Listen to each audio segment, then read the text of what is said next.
Hello everyone, this is RaySpace back in Microsoft Flight Sim 2024, where I recently tested out the black square Starship during a YouTube live stream and then continued the flight on off stream as well. The first leg was from San Francisco to Denver. This is a fantastic plane. It is a pay-wear plane.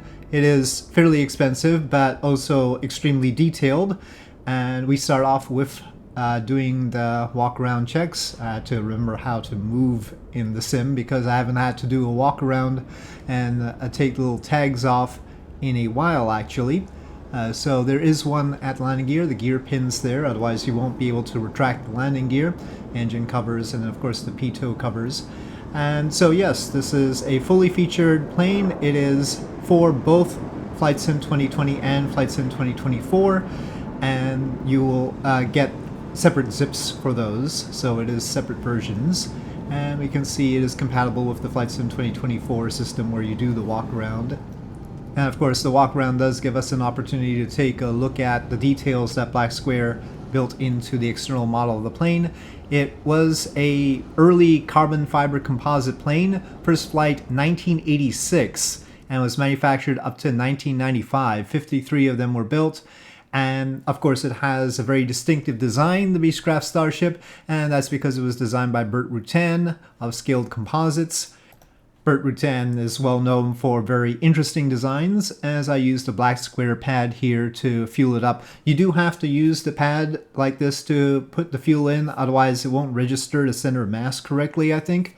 The plane has a lot of interesting features that Black Square has added, but those are dependent on its plugins, so it's best to use that pad for all sorts of things instead of the stock system or the stock pad. We do have to set the levers properly.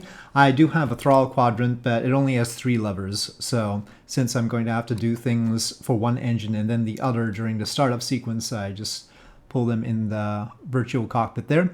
And hooked up the external power and then the battery, and starting up the controls. We can see the external power unit there, and then starting the engine. This is an abbreviated startup procedure. This is the quickie one without going through all the checks, and that's what I'll probably do most often.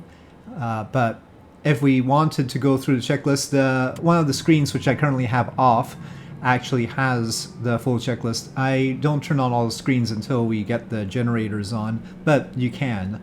Though, if you try to do all the screens on battery power, it's going to drain very quickly. So, yeah, that'll last for a few minutes. But as long as we're on the external power, it should be fine. I just decided not to turn them on. They do heat up. These are CRT screens, and if they get too hot, they also decide to switch off on their own. So that's the thing. Black Square has tried as far as they can to ensure that if things could go wrong with the real plane, they will go wrong with this one in the sim. They boast, I think it was 250 different types of failures, so and we'll see that on the pad as well. It has failure tracking, but yeah, so we do have to be careful about a lot of things, and we'll see the avionics heat dialogue soon enough. As I get the engine started, I was too hasty on the lever that goes from low idle to high idle. There's basically 2 settings on the what ultimately gets mapped to the mixture control, by the way. There's the low idle and high idle setting. The low idle is for just the startup, and then high idle is the regular flight. And then I just moved the prop levers up for the RPM, and then I checked that the engine condition is not too bad. It was already 98% because of a previous flight, so it is okay. I did not do damage to the engines during the startup procedure. That is possible. I think if you rush the setting from cutoff to low idle, you will damage the engine. I've done that once. So that's the avionics bay and the instrument dialog, and it's very complicated, but basically you have to look at the 3 temperatures. There's the cabin temperature, there's the instrument panel temperature, and the avionics bay temperature. And what I'm fiddling around with here is the little knobs to get the air into things. The cabin, the instrument bay, and the avionics. And also the bleed air setting there. And I reset the oxygen So the oxygen warning goes off, and then get the rest of my instrument panel work. Note the way that the little attitude ball sort of wobbles and then settles down. Alright, so we're only loading the main tanks, and I'll regret that later. So not loading the aft tanks. I thought that the main tanks would be enough to get me to Denver, but I also decided to fly at 23,000 feet instead of 35,000, so that hurt a bit on the range. Here we have a little data diskette for the flight management system. It has the navigational data, and that is how you update your navigational data. Read file from diskette there. People complain about agencies using floppy disks still, but you gotta admit, using a disk like that has some style in this case. So here we are. I hadn't gone through the entire manual as far as using the navigation system was concerned, but I saw a page that had my flight plan loaded properly, so I went with it. You can back up with the props in reverse.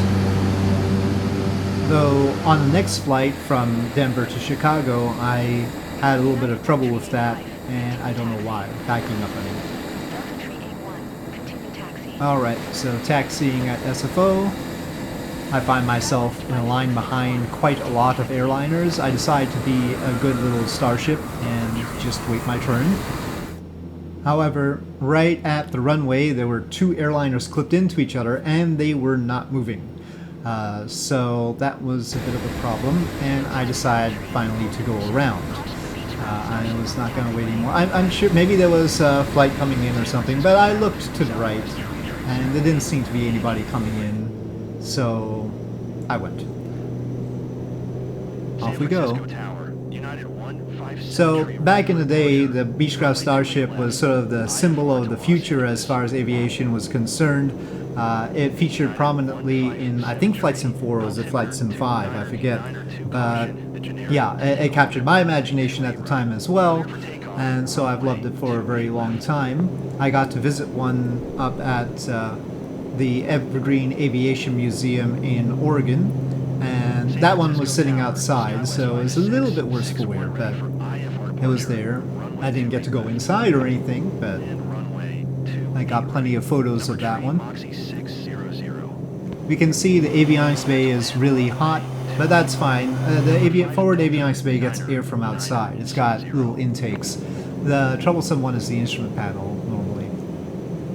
The avionics bay could get too hot on the ground, though, so there's an alternate sort of intake for it, a fan for it, while it's on the ground. This is the list of the failures, and they have a mean time before failure, each of them, and then you can adjust the global failure rate for each of these components, and it is a long list of possible components that could decide to go wrong on you, and they all have their own clock ticking and their own probability. So yeah, fun. You never know when one of those is gonna bite you, but spoilers, on these flights I did not have any problems from those, and you wouldn't expect to for a very long time until randomly, suddenly something happens. As here I'm flying just north of Oakland, out of San Francisco, and I tried to spot the University of California at Berkeley, and that's at my right canard right now. Unless I'm grossly mistaken, but I'm pretty sure that's the campus of UC Berkeley right there. Alright, well, the avionics bay has cooled down, and we continue across California. The Beechcraft Starship looking very distinctive, let's face it. It's sort of the daddy of a whole bunch of canard planes that Bert Rutan designed, the Long Easy and such. Unfortunately, it was a very expensive plane, partly probably because of the carbon fiber, maybe because of all the systems involved, like the fact that the canards actually have to move forward and back. They actually are sweeping canards when the flaps deploy on the main wing, and it does have flaps even though it's a rear wing. The canards actually move forward, so it's got sweeping canards like that. And so little complexities like that lead it to be very expensive, and that meant that It was about the same price as business jets at the time, and those jets could go faster than this. This has a cruise speed of 307 knots. With the wind, I had a ground speed of about 350 knots here, but that's not as good as the business jets can do. And its range is about 1,500 nautical miles, as I used the drone camera to go inside. There might be some preset cameras for the interior, but I didn't see that. There was some screen tearing as I turned the camera in here. I'm not entirely sure why, but you know, I've got VSync on and everything. Anyway, that is the interior of the cabin. But yeah, 1,500 nautical miles, so it's not breaking any records there either. You really have to love it because of the style. The turboprops are PT6s from Pratt & Whitney, but they're a larger variant of the PT6s as opposed to like the King Air ones. These are 1,200 shaft horsepower. They're about the same as the ones on the Beechcraft 1900, so they're that level. And this carries far fewer people. That's worth noting. Oh, and I've just lost one. So I'm running out of fuel. And the issue was I didn't know how much unusable fuel there was in the tanks, and it turns out to be about 5 gallons. Except there is a supplementary pump, or whatever they call it. So maybe I could have tried that. But as I understand it, that's mainly for drawing the fuel from the aft tank and using it in the main tank, but I'm not sure. Maybe I could have drained the main tank more fully, but I decided to see how it glided anyway. So I waited for the left engine to go out. This was instructive though, because with one engine out, it was still perfectly easy to fly. I didn't have to make any adjustment at all. And that's something Bert Rutan liked to do with the planes, is make sure that it was easily flyable with one engine out. The distinctive Rutan boomerang, which is asymmetrical, was designed for that purpose as well. It had 2 engines, but they were actually slightly different engines, and the whole thing was asymmetrical, all to make sure that if you had one engine out, it would be fine. So this handled very well too. One reason it can handle very well with one engine out is because of the pusher prop configuration, which means that the engines are closer together. If they had to be further apart because they're on the side of the body instead of the narrowing tail, they wouldn't be quite as balanced. So I lost both engines by the end because it is a matter of running out of fuel. And so here they're windmilling. I tried to feather them, but I don't think I did that right with the levers, so I'm gonna have to figure out exactly how to feather them properly.